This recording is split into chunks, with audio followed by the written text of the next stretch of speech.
नमस्कार शेतकरी बंधूंनो, मी नितीन पाटील मुळे मैया यशोदा यूट्यूब चॅनलमध्ये आपणा सर्वांचं हार्दिक स्वागत करतो। राष्ट्रीय बीज निगम लिमिटेड भारत सरकारतर्फे हरभरा उत्पादक शेतकरी प्रशिक्षण व शेत शिवार पाहणी कार्यक्रमाचे आयोजन माननीय प्रकाश भाऊ साबळे जिल्हा परिषद अमरावती यांनी नया अकोला येथे केले होते। त्यावेळी मामासाहेब उर्फ दिनकरराव निर्मळ वलगाव, सुधीर सेंडे रसूलपूर, प्रज्वल बोबळे तळेगाव ठाकूर, जिनेशभाई गुगलिया अमरावती या शेतकऱ्यांचा शाल व श्रीफळ देऊन सत्कार करण्यात आला।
नमस्कार, मी विवेक काळे, पूर्णा ट्रॅक्टर्स संचालक।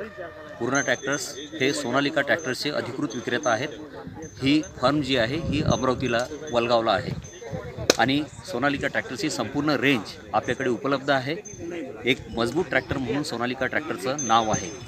आता हा जो विषय आहे, आपल्या महाराष्ट्रामध्ये किंवा आपल्या एरियामध्ये जेव्हा केव्हा शेतकरी फवारणी करतात, त्यावेळी फवारणी करताना त्या पद्धतीने त्यांनी काळजी न घेतल्यामुळं फार मोठ्या प्रमाणात नुकसान झालेले आहेत। कारण फवारणी करताना जे औषध वगैरे अंगावर उडतं किंवा त्याचे बारीक तुषार अंगावर उडतात, यामुळं बऱ्याचदा शेतकऱ्यांना इजा झालेली आहे। काही ठिकाणी त्याचे मृत्यूसुद्धा झालेले आहेत। खास करून वर्धा आणि यवतमाळ जिल्ह्यामध्ये ह्याच्यामुळं फवारणीच्या वेळी पॉयझनिंगमुळं भरपूर शेतकरीचा मृत्यू झालेला आहे।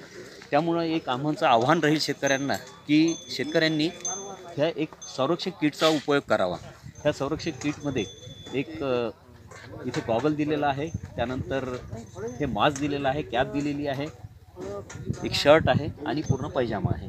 सोबतच याच्यासोबत N95 क्वालिटीचा तो मास्क आहे आणि हे नायट्राइल रबर आहे, रबरचे हँड ग्लोव्ज आहेत। हे हँड ग्लोव्ज असे आहेत की याला केमिकल रेजिस्ट हा रबर आहे। शेतकरी ज्यावेळी फवारणी करतो त्यावेळी या संरक्षित किटचा त्यांनी जरूर वापर करावा असं आम्ही परत शेतकऱ्यांना विनंती करतो, सांगतो। ही किट अशा पद्धतीची आहे की बऱ्याचदा वापरल्यानंतरही धुवून पुन्हा परत ती वापरता येते। हिचं विशेषता अशी आहे की कापड अशा पद्धतीचं आहे की फवारणी करताना जी एक गरमपणा असतो तो होत नाही। आणि सोबतच स्प्रे पंपापासून जे औषध वगैरे पडू शकतं, मागे प्लॅस्टिकचा इथे एक संरक्षणसुद्धा दिलेलं आहे।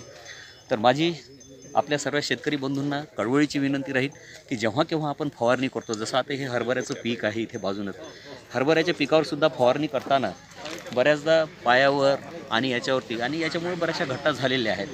तर ती एक आमची रिक्वेस्ट राहील, शेतकऱ्यांना विनंती राहील की त्यांनी या पद्धतीने हे संरक्षक किट घ्यायला पाहिजे।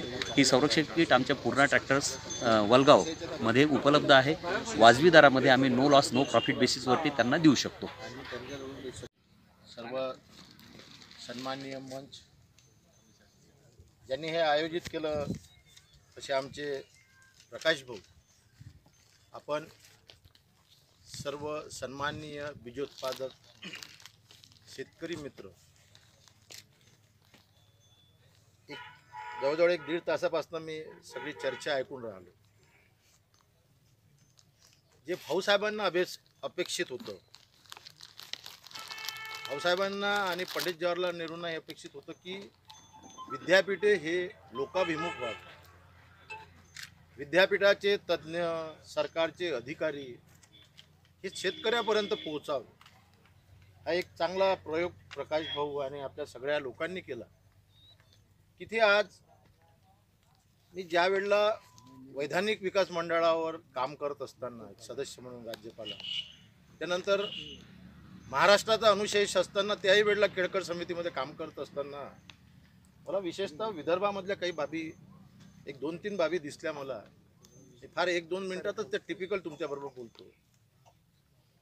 एक political will power, administrative will power आणि सोशल विल पॉवर, सोसायटीची विल पॉवर, जे आता आपण सगळे शेतकरी मंडळी ही जिथे एका बरोबर चालायला लागते तिथे विकास दिसतो. मग ते उदाहरण पश्चिम महाराष्ट्राचं आपण देतो वारंवार. आपल्या इथे सुद्धा अशा पद्धतीची अनेक लोक आहेत, त्यांना जमा करणं फार गरजेचं आहे.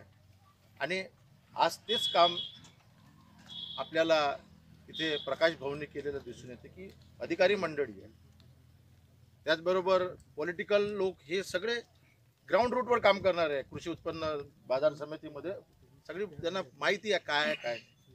माझी एक विनंती राहील, पुढच्या वेळेला जे डेमो दाखवलं आपण अशा प्रकारचंच आपल्याला डेमो, म्हणजे भाऊनी जे सांगितलं का बा फक्त ऑफिसमध्ये AC मध्ये निर्णय घेऊन होत नसते, किंवा ऑफिसमध्ये निर्णय घेतो आम्ही तिथे नसते. वास्तविक जे आहे आज इथली आहे, उद्या आमच्या तिथे जोशी भाऊने मोठा 18-20 एकराचा हरभरा लावला, तिथे जाऊन त्यांनी आपल्याला दाखवलं की 3 प्रकारचे हरभरे कसे आहेत. तर ही प्रशिक्षण सर, माझी विनंती राहील सगळ्या विभागाला, काय सुरुवातीच्या याच्यामध्ये जो शेतकरी पिकवायला म्हणजे त्याच्या इथे तो जो उत्पादन करतो त्याच्या अगोदर जर अशा प्रकारची जर आपण शिबिरं जर घेतली तर त्याचा अधिक चांगला फायदा होईल. दुसरी गोष्ट अशी की आपण काही औषध घ्यायला गेलो का पहिले पेरतो आपण, कसतो आपण, खर्च आपण करतो, पण कृषी केंद्राला विचारतो माझ्या वावरात काय मारू, त्याची लिस्ट तयारच राहते मामा. तो म्हणते मायक्रोन्यूटन मारावंच लागते, त्याच्याशिवाय फरतड येत नाही. आता मायक्रोन्यूटनची त्याला गरज राहते का आपल्याला जास्त गरज राहते आजच्या अशा या निसर्गाच्या प्रकल्पाच्या याच्यात. म्हणून म्हणतो की साहेब आपण हा सगळ्यांना नंबर दिला पाहिजे तुम्ही, कारण यांचं राहते 1 ते 1.5 मिलीग्रॅमचं डोस, त्याचा राहते 3 मिलीग्रॅमचा, म्हणजे दोन फवारेची शक्ती एका याच्यातच चालली जाते. हे अनुभवाचे बोल सांगतो. बरोबर बरोबर. म्हणजे हे अतिशय काय, आणि साहेबांनी अतिशय चांगलं मार्गदर्शन केलं आपल्याला का काय याच्यात कसं बीजोत्पादनामध्ये काय फायदा आहे काय तोटे आहे. आणि भाऊंनी चांगले शब्द तुम्ही चांगलं विचारलं. ही काळाची गरज आहे आज प्रकाश भाऊ. तर या हरभरा जी पीक आहे तर एक 5-7 दिवसातच तुम्हाला बी पेरल्यानंतर बी उगवून झालं का त्यानंतर तुम्हाला रोपं कापल्यासारखे असे जनरल लक्षात येत नाही, कारण असे तोरेच दिसतात वरची अशी घातलेले, पण एवढ्या मोठ्या पॉप्युलेशनमध्ये एवढं लक्षात येत नाही. आणि दुसरं जे आहे त्यानंतर महत्त्वाचा भाग आहे त्याचा फुलं आणि याच्यावर. यामध्ये ही घाटेअळी आपल्या फुलात किंवा कळीमध्ये किंवा घाट्यामध्ये आपलं समोरचा जो 1/3 भाग त्यात राहतो आणि अर्ध्यापेक्षा जास्त भाग मागे राहतो आणि त्यातून तो भाग आतला भाग खाऊन नष्ट करते. कधी कधी तुमचा काबुलीच्या नजर पाहिला 2-4 का बाकीचा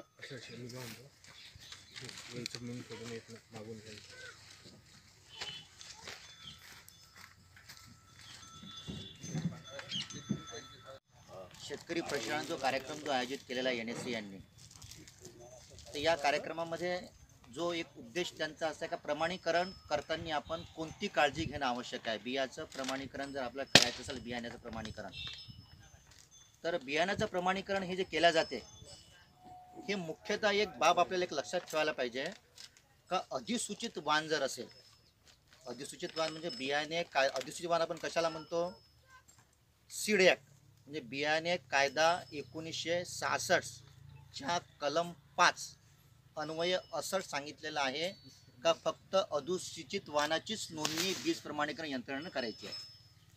जसं आपण उदाहरणार्थ आपण जर पाहिलं आज BT कॉटन जर आपण म्हणतो, BT कॉटन नोंदणी करते का प्रमाणीकरण यंत्रणा? नाही करत, कारण BT कॉटन हे अधिसूचित वाण नाही. AK5 AK7 जर असेल आपल्याकडे आपण त्याची नोंदणी करतो. तर एक सर्वात प्रथम आपल्याला एक गोष्ट लक्षात घ्यायचं आहे का बियाणे कायदा 1966 च्या कलम 8 प्रमाणे महाराष्ट्र राज्य बीज प्रमाणीकरण यंत्रणेची स्थापना झालेली आहे. अशोकरावजी दहिकर साहेब, किशोरभाऊ चांगोले हे कृषी उत्पन्न बाजार समितीचे प्रतिनिधी म्हणून शेतकऱ्यांचे प्रतिनिधी आपल्या उपस्थित राहिले, त्यांचं मनापासून धन्यवाद व्यक्त करतो.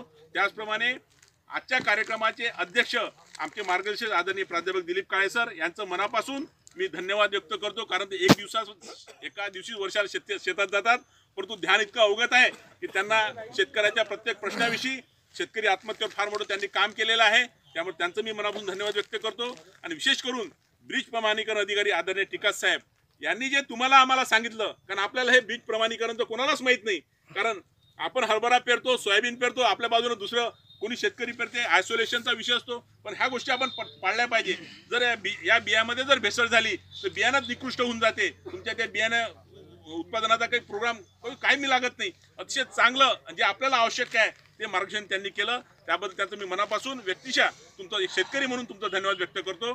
त्याचप्रकारे आमचे डॉक्टर ठाकरे साहेब हा माणूस मधापुरीचे आपले ठाकरे आहे, म्हणजे खानदानी माणूस आहे, परंतु शेतकऱ्यासाठी प्रत्येक गावात जाणारा, केव्हाही फोन करा, कुठे येणारा असा हा वैज्ञानिक माणूस आपल्यामध्ये आहे. त्यामुळे निश्चितच त्यांचं मार्गदर्शन येणाऱ्या काळामध्ये या सर्व परिसरातील शेतकऱ्यांना होणार आहे. कारण जो माणूस सर्व सर्व्हिस झाल्यानंतरही सकाळी 8 ते 9 वाजेपर्यंत फोनवर अवेलेबल आहे शेतकऱ्यांसाठी, तो माणूस किती मोठा असेल याची प्रचिती त्यांच्या माध्यमातून येते. त्यांचं मनापासून धन्यवाद व्यक्त करतो. त्याचप्रकारे आमचे जिल्हा परिषदेचे कृषी विकास अधिकारी अतिशय चांगला माणूस, अतिशय चांगला उत्तम कृषी अधिकारी म्हणून ज्यांची प्रचिती आहे, आणि ज्यांनी मागच्या वर्षी ज्या शेतकऱ्यांचं निकृष्ट बियाण्यामुळे नुकसान झालं, अक्षरशः त्या माणसाच्या अधिपत्याखाली हा विषय होता. वेगळ्या कंपन्यांना ठासून सर्व शेतकऱ्यांना पैसे प्राप्त करून देणारा एकमेव अधिकारी म्हणून आळे साहेब यांची प्रचिती आहे. त्यांचं मी मनापासून धन्यवाद व्यक्त करतो. त्याचप्रकारे आदरणीय संजीव भुयार, माजी सरपंच गणेशराव कुळू यांचं मनापासून धन्यवाद व्यक्त करतो. आदरणीय मामासाहेब निर्मळ अतिशय आमचे पितृतुल्य बंधुतुल्य आहेत, ते या कंपनीशी आधीपासूनच जुळलेले आहे बीज निगमसह. आदरणीय गुगले साहेब यांची बरेच दिवसांपासून भेट झाली, त्यांचं मी मनापासून धन्यवाद व्यक्त करतो. त्याचप्रकारे पूर्णा ट्रॅक्टरचे सर्व आदरणीय काळे साहेब, आदरणीय